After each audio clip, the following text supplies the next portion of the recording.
할렐루야. 반갑습니다.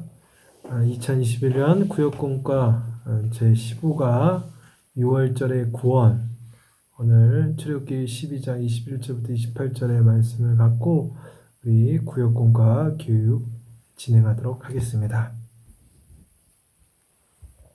한 주간, 지난 한 주가 받은 은혜를 기억하고 함께 감사를 나누시기를 바라고, 또 우리 하나님 앞에 우리에게 베푸신 그 은혜와 감사를 입술로 고백하며 찬양으로 영광 돌리기를 부탁드립니다.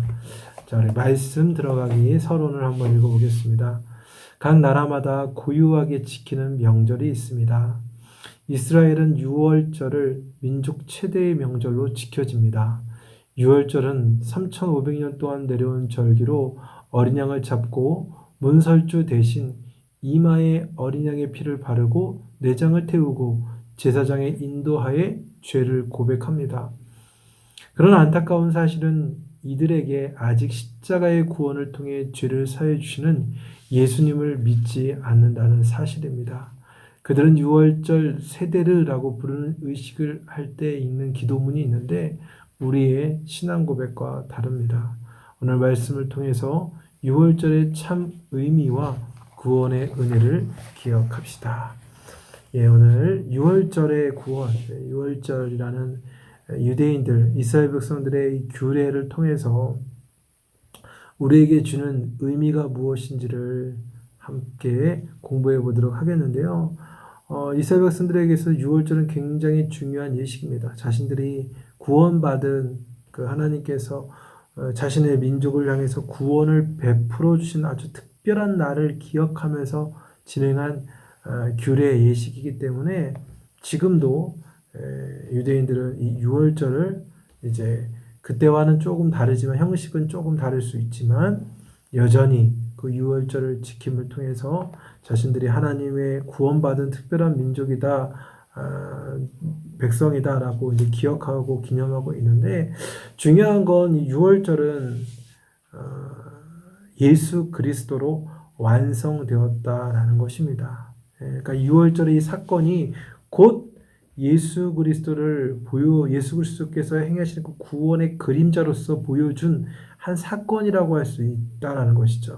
그렇기 때문에 예수님께서 이 땅에 오셔서 6월절을 완성했기 때문에 더 이상 규례적으로 6월절을 지킬 필요는 없죠. 하지만 그 정신만은 여전히 유효한 것이죠. 그래서 오늘 말씀을 통해서 우리 이스라엘 백성들이 행한 6월절이 무엇이고 6월절을 통해서 우리에게 주는 의미가 무엇인지를 함께 살펴볼게요. 자, 말씀을 한번 읽어보겠습니다. 출애굽기 12장 21절부터 28절까지 말씀, 저와 같이 한 목소리로 하나님의 말씀을 봉독하겠습니다. 모세가 이스라엘 모든 장로를 불러서 그들에게 이르되 너희는 나가서 너희의 가족대로 어린 양을 택하여 6월절 양으로 잡고 우슬초 묶음을 가져다가 그릇에 담은 피에 적셔서 그 피를 문 임방과 좌우 설주에 뿌리고 아침까지 한 사람도 자기 집 문 밖에 나가지 말라.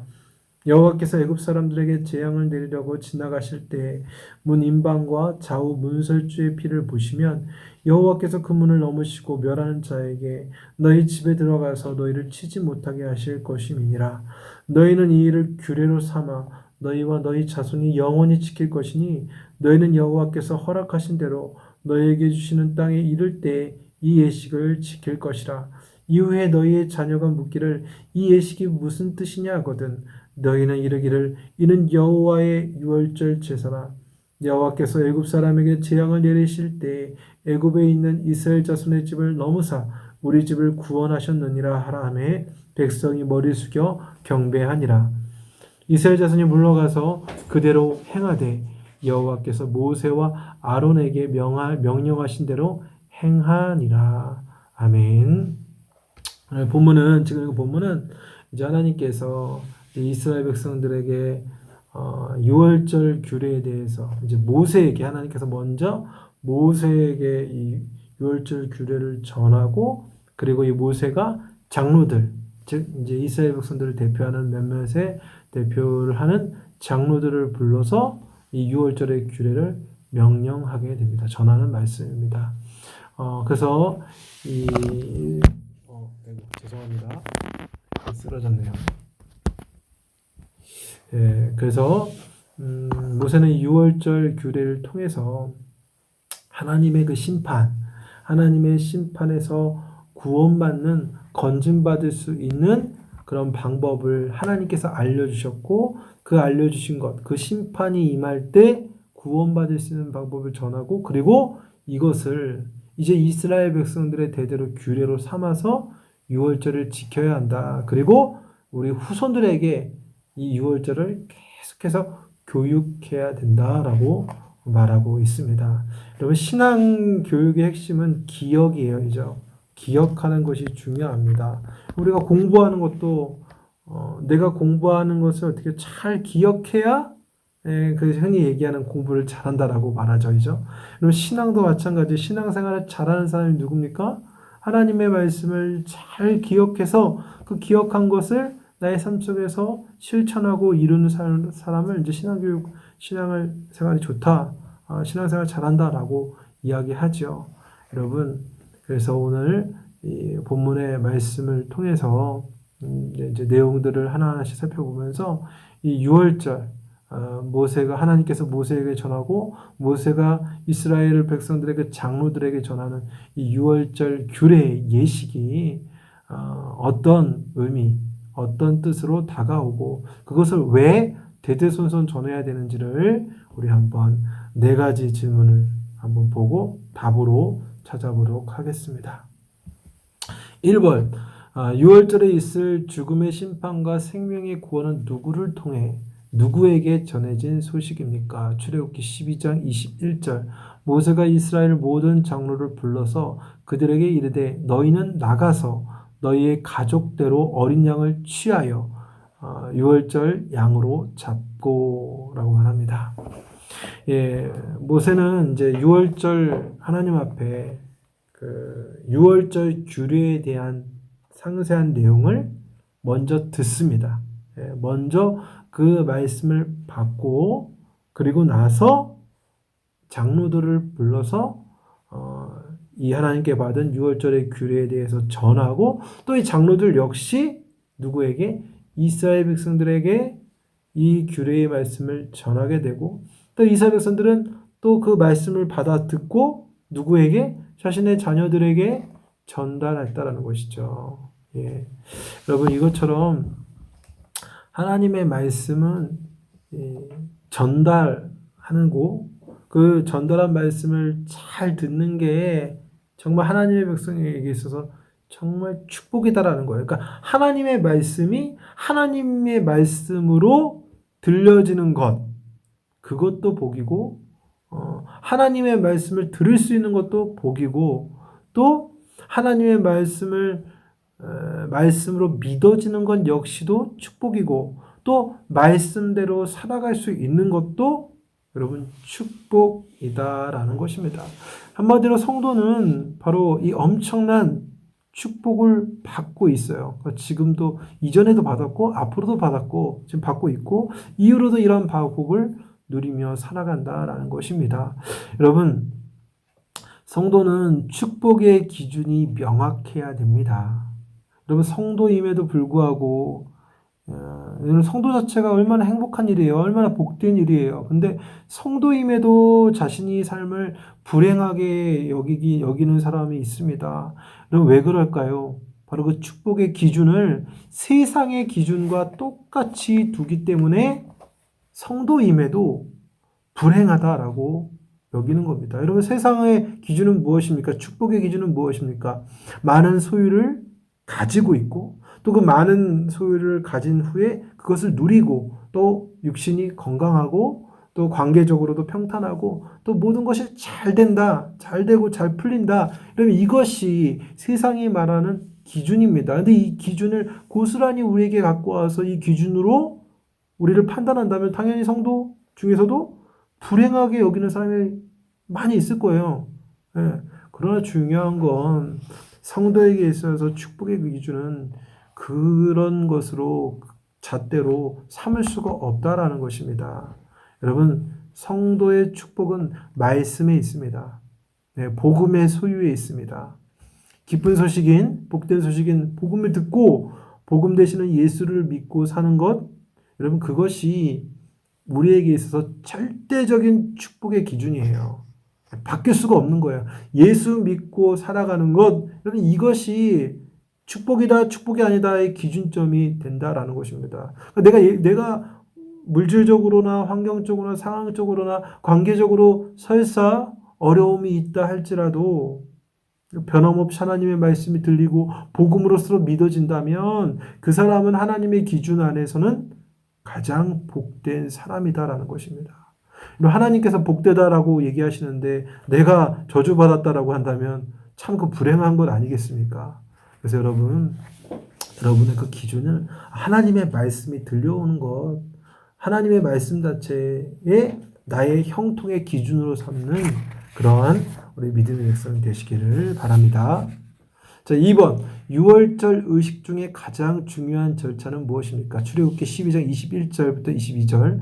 모세가 이스라엘 모든 장로를 불러서 그들에게 이르되 너희는 나가서 너희의 가족대로 어린 양을 택하여 유월절 양으로 잡고 우슬초 묶음을 가져다가 그릇에 담은 피에 적셔서 그 피를 문 임방과 좌우 설주에 뿌리고 아침까지 한 사람도 자기 집 문 밖에 나가지 말라. 그러니까 유월절 의식, 예식에 대해서 이제 이야기하고 있는데요. 여러분, 이 유월절 의식이 이 규례가 제정된 이유가 무엇입니까? 바로 이제 이스라엘 백성들, 히브리인들이 이 애굽 땅에서 바로 애굽의 사람들의 종으로 살게 되죠. 종으로 핍박받고 고통받게 됩니다. 그러나 이 핍박과 고난의 소리를 하나님께서 이스라엘 백성들 히브리인들의 그 고백과 고통의 소리를 들으시고 응답하셔서 그들에게 모세를 보내주셔서 모세를 통해서 출애굽시키려는 계획을 삼습니다. 그러나 이것을 반대하고 방해한 사람이 누구였습니까? 바로 왕이었죠. 바로. 이 바로가 이것을 막습니다. 거절하죠. 왜냐하면 자신의 입장에선 오랜 수백 년 동안 자신들의 종으로 부렸던 이 민족이 나가겠다라고 하니까 얼마나 국가적으로 큰 손실이겠습니까? 절대 내보내주지 않죠. 그러나 중요한 건 그 명령은 하나님의 말씀이었고 명령이었다라는 것입니다. 그래서 하나님께서 모세를 통해서 이스라엘을 향해서 그 애굽을 향해서 10가지 재앙을 내리게 됩니다. 9번의 재앙을 이 애굽 가운데 내리지만 그 바로 왕은 강팍하여서 계속해서 어떻게 해요? 이스라엘 백성들을 내보내지 않게 되지요. 그러다가 이제 하나님께서 이제 모세에게 이 애굽 그리고 바로 왕에게 장자의 죽음에 대한 심판을 내리게 됩니다. 내릴 것이라고 선언하게 되지요. 그래서 이 장자의 죽음은 무엇입니까? 바로 이 첫 애굽에 있는 모든 사람의 자녀, 첫째 장남이 죽임을 당하는 것이고, 뿐만 아니라 첫 새끼들, 그러니까 모든 가축의 첫 새끼들까지 다 죽는 무서운 죽음의 심판이었다는 거예요. 이 심판에 대해서 애굽뿐만 아니라 이스라엘 백성들까지 포함된 모든 심판이었다라는 거예요. 그러나 중요한 것은 하나님께서 이 히브리인들, 유대인들에게는 이스라엘 백성에게만은 그 죽음의 심판에서 건진받을 수 있는, 구원받을 수 있는 길을 말씀해 주셨다는 것이죠. 그게 바로 유월절 규례라는 것이고, 그 유월절 규례의 또 핵심, 노른자는 무엇입니까? 바로 어린 양이다라는 것입니다. 어린 양. 유월절 1년 된 흠없는 어린 양을 죽여서 어떻게 그 피를 자기 집에 좌우 문설주에이죠. 문인방과 좌우 설주에 뿌리게 됩니다. 그 뿌리고 그 집 안에 있으면 되는 거죠. 그러면 어떤 일이 벌어집니까? 이제 하나님께서 장자의 죽음이라는 심판을 행하실 때 그 피를 보고 그 죽음의 심판이 넘어가는 거예요. 통과되는 거예요.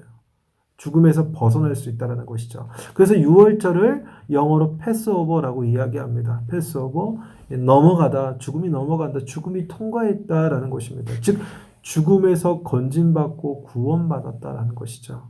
여러분, 바로 이 유월절의 이 어린 양은 바로 무엇을 얘기할까요? 바로 신약에서 우리를 위해서 죄와 사망 가운데 있는 우리를 건져주시기 위해 예수께서 유월절의 어린 양이 되어서 십자가에 달려 죽으심으로 우리에게 생명과 구원의 은총을 얻게 해주셨다는 것이죠.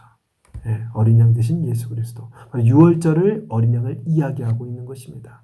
그래서 유월절 의식주에서 가장 중요한 절차는 바로 어린 양을 잡아서 오술조의 피에 적셔서 문인방과 좌우의 설주에 뿌리는 것이고, 그 어린 양의 궁극적인 의미는 바로 우리를 구원하신 예수 그리스도다라는 것을 기억하시면 될 것 같습니다.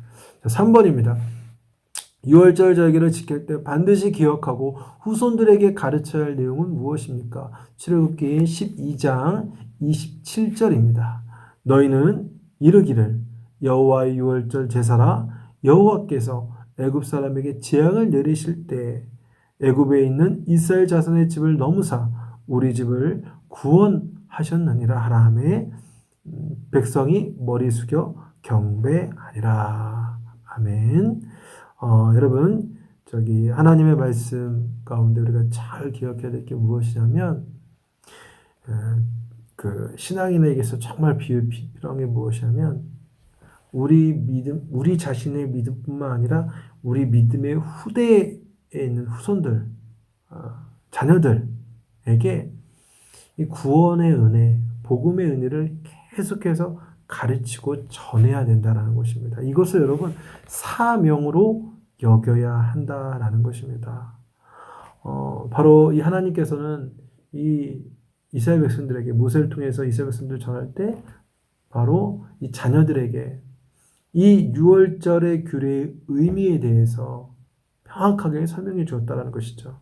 바로 이스라엘 자손의 집을 넘으사 재앙 가운데 있는 그 죽음의 재앙을 피로 발라진 그 집은 하나님께서 구원하셨다라는 이 사실을 기억시키겠다라는 거예요. 기억. 여러분 이스라엘 백성들은 지금도 그렇지만 말씀 교육이 철저합니다. 율법 교육, 토라 교육 아주 철저합니다. 그래서 이 교육을 얼마나 중요하게 여기는가 볼 수 있는 대목 중에 하나가 뭐냐면, 이스라엘 백성들은 이 목에 어머니를 통해서 이렇게 이 말씀을 배우기 때문에 굉장히 이 어머니의 신앙과 어머니의 그 가정에서의 위치가 굉장히 중요해요. 그래서 여러분, 아버지가 유대인이고 어머니가 이방인이에요. 그럼 그 부부를 통해서 낳은 자녀는 유대인일까요? 이방인일까요? 이방인입니다. 이방인으로 취급해요. 그러나 아버지가 이방인일지라도 어머니가 유대인이면 그로 인해서 낳은 자식은 뭐로 취급하냐면 유대인으로 인정해 준다라는 것입니다.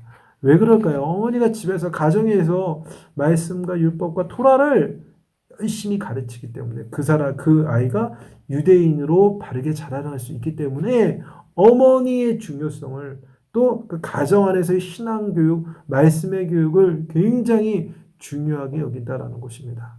제가 이전에도 몇 번씩 강조했었던 것 같은데, 여러분 기독교 신앙의 그 기독교 교육의 핵심이자 모태가 되는 곳은 사실 교회 이전에 가정에서 시작이 된다라는 거예요.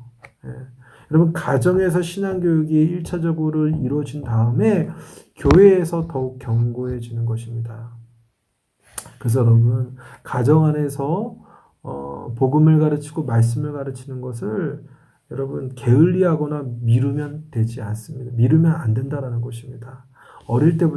저희도 어릴 때부터 철저하게 말씀의 교육을 해야 되고, 또 하나 성인이 되어서도 여러분, 또 성인이 되고 출가했어도 끝이 아니에요, 여러분. 문자로나 전화로나 또 가족 간의 만남 속에서 신앙적 권면과 가르침이 있어야 된다는 것입니다. 저 같은 경우는 저희 이제 장모님을 통해서 이제 최근에도 이제 배로 한번 갔다 왔는데 이번에도 한 3, 40분 동안 저도 계속 신앙적 권면을 들었어요. 조 목사가 사이가 말씀과 기도로 거룩해져야 된다고 항상 나는 그렇게 기도하고 있다고 그러면서 그러한 삶을 살 수 있도록 항상 자기 자신을 살펴야 된다고 저도 교육을 받았어요. 우리 장모님께, 우리 권사님, 우리 사랑하는 장모님께 이렇게 훈련을 받는단 말입니다. 말씀을 듣고 배운다라는 것이죠. 그러니까 여러분도 마찬가지라는 거예요. 여러분의 가정에서도 변함없이 후손들에게 이 주의 복음과 구원의 의미를 계속해서 가르쳐 주시기를 바랍니다. 자, 4번입니다. 어린 양의 피로 유월절 구원을 이루신 하나님께서 오늘 우리에게 허락하신 최종적인 구원의 약속은 무엇입니까? 요한복음 3장 16절과 에베소서 2장 8절. 하나님이 세상을 이처럼 사랑하사 독생자를 주셨으니 그를 믿는 자마다 멸망하지 않고 영생을 얻게 하려 하심이라. 너희는 그 은혜에 의하여 믿음으로 말미암아 구원을 받았으니 이것은 너희에게서 난 것이 아니요 하나님의 선물이라. 아멘. 우리에게 허락하신 최종적인 구원의 약속은 예수 그리스도죠. 예. 그 유월절의 어린 양, 유월절 예식의 모든 예표는 무엇을 예표하고 있어요? 예수 그리스도를 보여주기 위함이다라는 거예요. 그래서 제가 처음 서두에 얘기했듯이 유월절의 완성은 예수 그리스도라는 거예요. 그래서 이 사실을 이제 유대인들은 아직도 믿지 않기 때문에 유월절을 여전히 지키고 있고, 그리고 이단 하나님의 교회이죠. 안산홍 증인회 같은 장길자교라고도 하죠. 그들은 아직도 유월절을 지킨다고 합니다. 왜 그래요? 예수 그리스도를 주로 고백하지 않으니까. 머물러 있는 거죠. 구약 시대로. 그러나 예수 그리스도로 말미암아 우리는 구원을 받는다라는 거예요. 근데 여러분 이 구원을 받음에 있어서 기억해야 될 것이 있는데 바로 우리가 예수의 복음을 들었다고 구원받는 건 아니다라는 거예요. 자, 그죠? 예를 들면 내가 전도하러 밖으로 나가서 누군가에게 전도를 합니다. 예수의 복음을 전했어요. 그럼 그 사람이 그럼 즉시 구원받습니까? 아니잖아요. 복음을 들은 그 사람이 복음을 듣고 그 복음에 대해 순종으로 또 믿음으로 반응하는 사람이 구원을 받는 거죠. 그래서 이런 반응이 중요하다는 것입니다. 그럼 그렇다고 해서 여러분 구원이 내가 반응한다고 구원받는다로 결정되는 것도 아니에요. 이죠? 여러분 내가 믿어지는 것 역시 어떻게 된 것입니까? 나에게 난 것이 아니에요. 내가 믿어지는 것, 예수의 복음을 내가 들었는데 이 복음을 믿어지게 된 것도 믿음으로 반응한 것도 너희에게서 에베소서 2장 8절의 말씀처럼 너희에게서 난 것이 아니요 나에게 난 것이 아니라 하나님의 선물로 주어졌기 때문에 믿어지게 되는 거예요. 그래서 우리가 예수의 복음을 듣고 믿음으로 반응하는 것 역시도 나의 반응이라고 하지만 이 반응을 일으키게 하신 분 역시 하나님이시기 때문에 즉 구원은 100% 하나님께서 이끌어 가시는 것이다라는 거예요. 그래서 선물인 거예요. 주어지는 거예요. 그래서 여러분 이 선물 받음에 구원 받음에 여러분 항상 감사해야 되라는 거. 감사해야 한다는 것입니다. 그리고 이 감사한 것을 늘 기억하고 기념해야겠죠. 그래서 우리에게 왜 주일이 있습니까? 이 주일이라는 이 시간이 이 하루가 주일이라는 하루가 바로 주님께서 우리에게 베풀어 주신 그 구원의 은혜를 기억하는 거예요. 기억하는 거. 기억하고 기념하는 것이라는 것이죠. 그래서 여러분들이 우리에게 허락하신 최종 구원의 약속 예수 그리스도를 늘 붙잡고 살아가기를 부탁드립니다. 자, 나눔과 적용입니다. 처음에 예수님이 나의 구원자로 어떻게 믿어지게 되었습니까? 나의 공로가 아니라 전적인 하나님의 은혜로 구원받는 사실. 그쵸? 여러분들이 예수님이 나의 구원자로 믿어진 어떤 시점이 있었을 거예요. 근데 그 시점이 단순히 지적, 또 나의 감정적으로만 나타난 것이 아니라 하나님의 놀라운 은혜의 작용으로 내 지적으로 또 마음으로 행동으로 예수님 구원자로 믿어지게 된다는 사실입니다. 그래서 그러한 그런 경험을 언제 했는지에 대해서 우리 구역 식구들과 함께 나누면 될 것 같고요. 또 기도할 때 우리의 구원이 값없는 하나님의 은혜에 있다라는 것을 깨닫고 감사하시고 또 서로의 기도 제목을 우리 구역 식구들과 함께 나누고 교회와 지역과 나라를 위해 기도하시고 또 코로나19로 고통받고 있는 이 전 세계와 또 우리 민족을 위해서 그리고 또 미얀마 우리 바고에서 사역하고 미얀마 바고에서 사역하고 계시는 우리 김명희 선교사님을 위해서 그 안전과 또 미얀마 국민을 주님께서 보호해 주시도록 그 군부의 탄압 속에서 보호해 주시고 정말 그 악한 정권이 물러나서 정말 건강한 민주주의가 꽃피울 수 있게 해달라고 여러분 기도해 주시고 특별히 한 가지 더 기도하실 때 돌아오는 주일 이제 다음 4월 18일 주일에 온라인 성찬 예배가 있습니다. 가정에서 치러지는 온라인 예배인데요. 여러분이 거룩한 이 예식 가운데 이번 한 주 동안은 정말 경건함으로 우리 주님께서 우리에게 흘리신 피와 그 고난을 생각하면서 묵상하며 온라인 성찬을 준비할 수 있는 한 주간이 되기를 부탁드립니다. 그럼 오늘 이번 한 주도 믿음 가운데 승리하시고 다음 주에 영상 교육으로 뵙겠습니다. 감사합니다. 샬롬.